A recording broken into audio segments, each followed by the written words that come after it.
The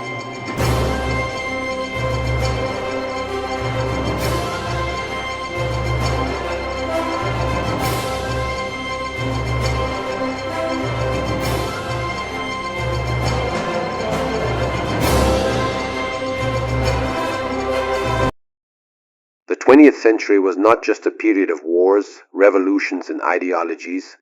It was a time when powerful leaders rose to command nations, shift borders, and alter the fate of millions. From the iron grip of Stalin and Hitler's terrifying vision, to the military regimes of Pinochet and Suharto, from monarchs turned autocrats to revolutionaries turned dictators. These men ruled not just with authority, but with force, fear, and a firm belief in their mission. Some were hailed as heroes, others condemned as tyrants. But one thing is certain, each of them left a mark that reshaped the course of world history. In this video, we dive into the lives and legacies of the 20th century's most powerful and controversial rulers, and how their reigns changed the shape of the world.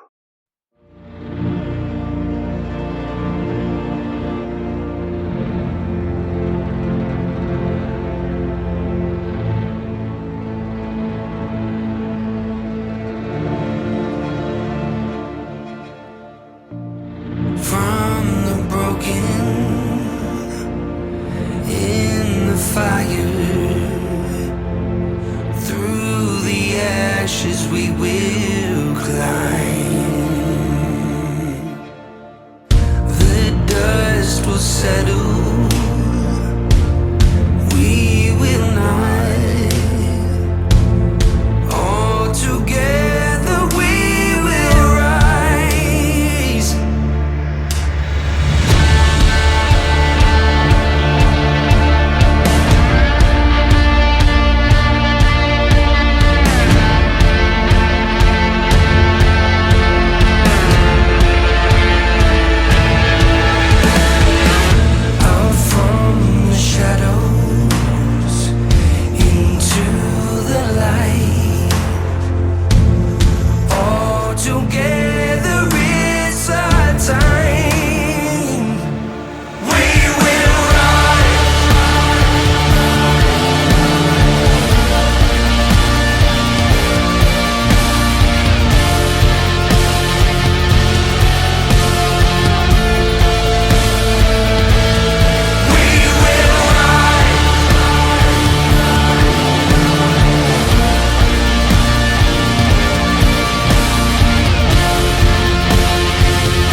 We will climb.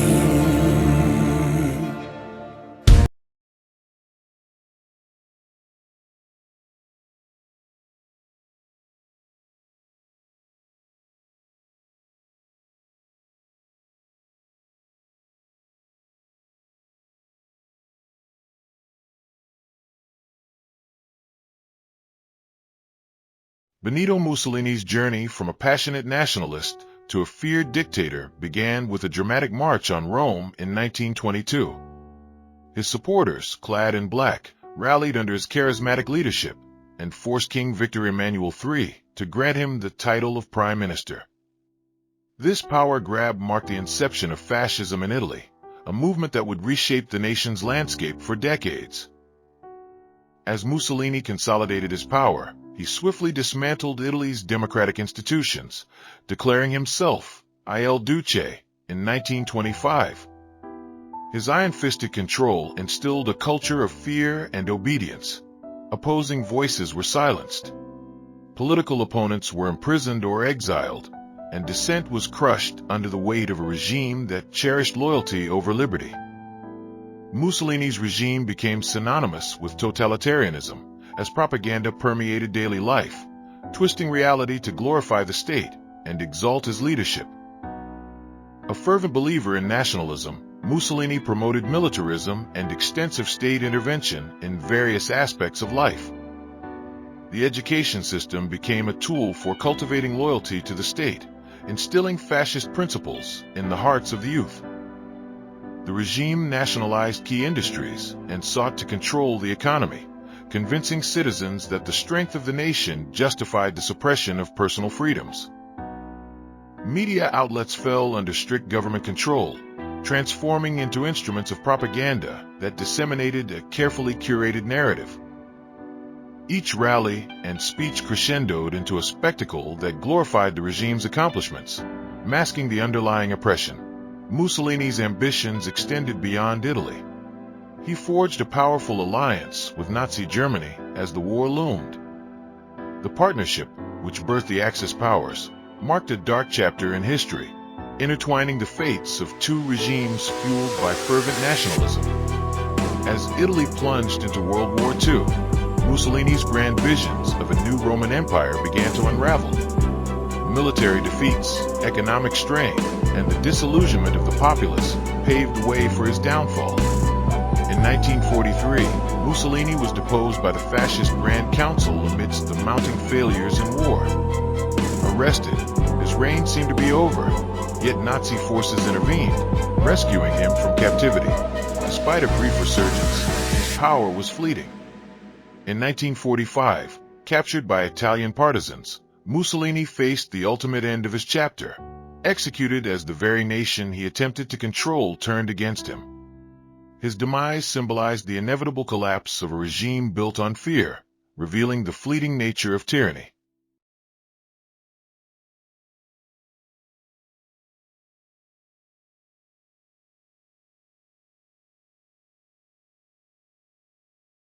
Idi Amin's ascent to power marks a dramatic turning point in Uganda's history. On January 25, 1971, a swift and violent military coup effectively dismissed President Milton Obote, ushering Amin into a position that initially filled many Ugandans with hope. Charismatic and promising, he was welcomed by the public and sanctioned by Western nations eager to see stability in Africa. However, this facade quickly faded as Amin's grip on power tightened into an iron fist, revealing his true nature as a ruthless autocrat. From the outset of his rule, Amin declared himself president for life, indulging in a deluge of military honorifics that embellished his already towering image. His administration was marked by unimaginable brutality, characterized by terror campaigns that led to the systematic expulsion of over 50,000 Asians in 1972. The disregard for human life was staggering, as Amin's regime was responsible for extrajudicial killings, torture, and countless disappearances. The atmosphere of fear suppressed any voice of dissent while the economy crumbled under the weight of his oppressive policies, which proved disastrous for the nation. As his paranoia deepened, Amin's behavior became increasingly bizarre and erratic. His grandiose claims of being the conqueror of the British Empire reflected not only his delusions of grandeur but also a deep-seated insecurity. International relations twisted as he oscillated between Western powers and alliances with Libya, the Soviet Union, and Palestinian factions. Eventually, Amin's reign of terror drove Uganda into isolation, alienating a country that had once been a beacon of hope. In 1978, recklessness led him to assert claims over Tanzania's Kagera region, triggering a conflict that would ultimately seal his fate. The Tanzanian army, in coalition with Ugandan exiles, invaded in April 1979, swiftly dismantling Amin's regime. The long-oppressed population rose with a collective sigh of relief as Amin fled into the shadows of exile, first to Libya and later to Saudi Arabia, where he would live the remainder of his days until his death in 2003. Though Amin left Uganda, the indelible scars of his dictatorship continue to haunt the nation to this day, a cautionary tale of power, tyranny, and the resilience of a people yearning for freedom.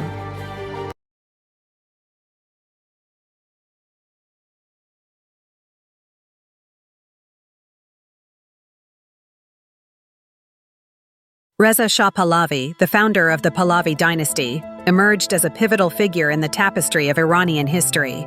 Rising from the ranks of the Persian Cossack Brigade, he seized power in a calculated coup d'état in 1921. His ascension to the throne in 1925 marked a definitive shift from the declining Qajar dynasty to a new era, establishing a strong centralized authority aimed at rejuvenating the nation. Under his reign, Iran witnessed sweeping modernization and reforms that fundamentally altered its societal structure. Reza Shah focused on building a robust state apparatus and spearheaded initiatives that introduced secular education. The establishment of the first university symbolized a paradigm shift, promoting enlightenment and modern thought. He dismantled the traditional legal framework that had existed, replacing it with a civil code, thereby sidelining Islamic courts in favor of a system aimed at unifying the nation under secular governance. Industrialization flourished during Reza Shah's rule, fueled by ambitious infrastructure projects such as the Trans-Iranian Railway. This monumental undertaking not only connected various regions of the country, but also exemplified modern engineering practices. The military was overhauled, adopting contemporary techniques and equipment, pushing Iran closer to global standards of defense and strength. Such reforms were not merely administrative, but sought to weave modernity into the very fabric of Iranian identity. Social changes were equally noteworthy. Reza Shah's reign sought to elevate women's roles in society. His policies promoted women's rights and advocated for the banning of the veil in public settings, a radical departure from entrenched customs. Western dress became a symbol of new societal norms, reflecting a move towards modernity. However, these reforms came at the cost of traditional structures, with the clergy's influence diminished as Reza Shah aimed to nationalize institutions that historically held sway over Iranian life. Yet the complexities of his foreign policy painted a nuanced portrait. While maintaining neutrality, his increasing ties with Germany during Wadiwatu sparked alarm among the Allies. The inevitable consequences unfolded in 1941 when Britain and the USSR invaded Iran, ultimately forcing Reza Shah's abdication in favor of his son. His legacy remains a tapestry of contradictions. Celebrated for modernizing Iran, yet criticized for his authoritarian grip, Reza Shah Pahlavi reshaped the contours of an evolving nation, creating a lasting impact on its trajectory.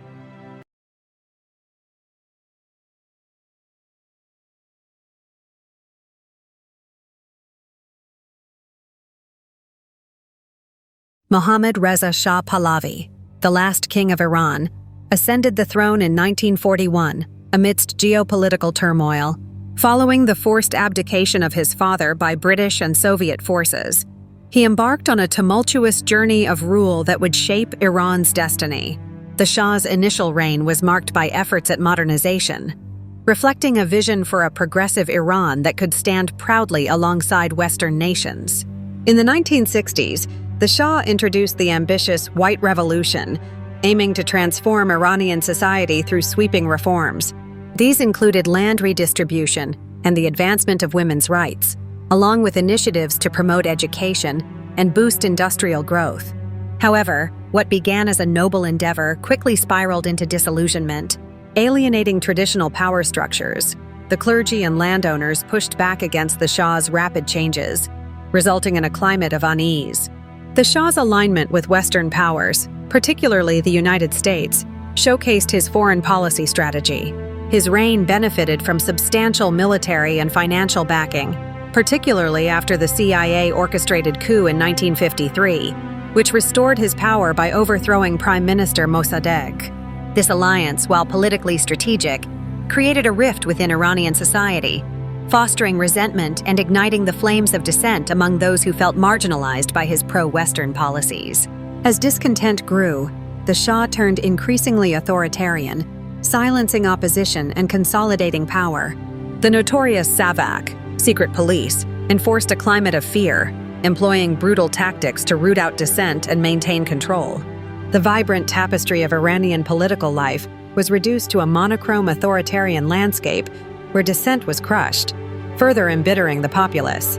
The late 1970s proved to be a pivotal moment in the Shah's reign, as widespread protests erupted in response to grave inequalities and the suppression of freedoms.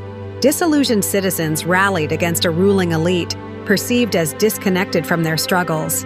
This unrest culminated in the historic 1979 Islamic Revolution, led by Ayatollah Khomeini, which saw the Shah dethroned and forced into exile. Today, Mohammad Reza Shah Pahlavi's legacy remains a contentious topic in Iranian discourse. His vision for a modernized nation continues to evoke mixed sentiments. Some commend his efforts to progress, while others condemn the oppressive realities of his rule. The dichotomy of his reign reflects the complexities of a nation caught between tradition and modernity, leaving an indelible mark on Iran's historical landscape.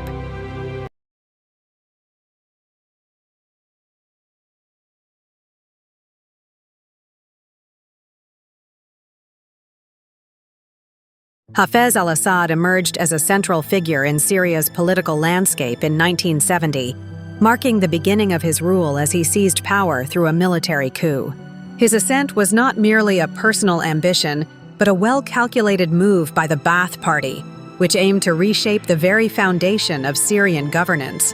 With this coup, al-Assad positioned himself as the architect of a new authoritative regime, embodying principles that would define Syrian politics for decades to come.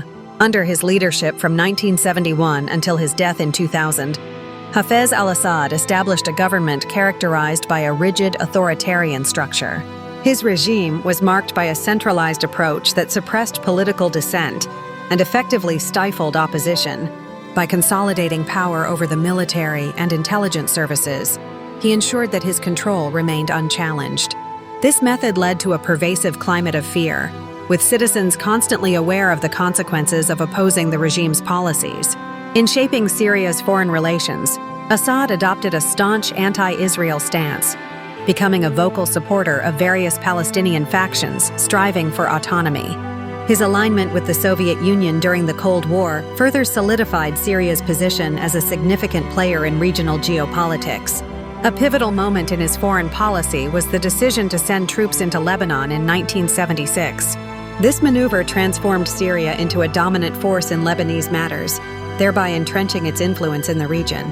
Domestically, while al-Assad pledged to modernize and elevate infrastructure, his strategies leaned heavily on a state-controlled economy, a facade that often concealed systemic inefficiencies and widespread corruption.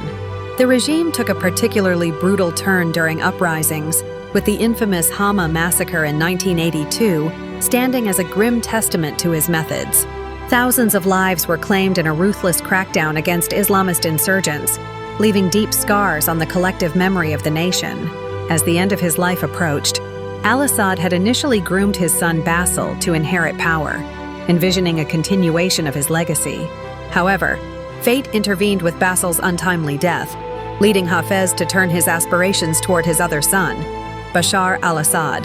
Upon Hafez's death in 2000, Bashar ascended to power, taking the helm of a country still deeply influenced by his father's authoritarian practices and political foundations. Hafez al-Assad's reign, thus, left a profound and intricate legacy on Syria's political dynamics, shaping the nation in ways that resonate even today.